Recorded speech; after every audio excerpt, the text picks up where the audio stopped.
Hello बच्चों, the question is in modern long form periodic table elements are arranged in the increasing order of their atomic mass number metallic character number of neutron.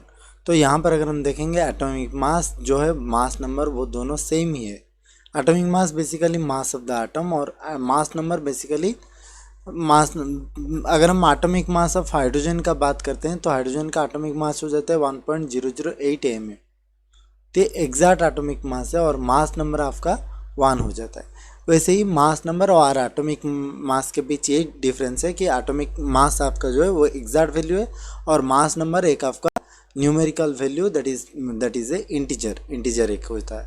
और number of neutron atomic number मतलब number of proton या फिर number of electron in case of neutral metallic character. तो चलते हैं इस question का answer क्या होगा देखते हैं। तो यहाँ पर अगर हम देखेंगे कि ये मॉडर्न पीरियोडिक टेबल है या फिर modern long form periodic table है।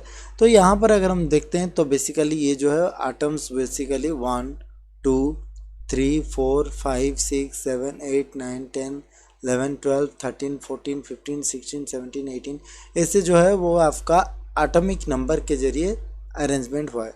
That means option number B is the right answer in this question. Atomic number basically denotes the number of proton or number of electron in an atom.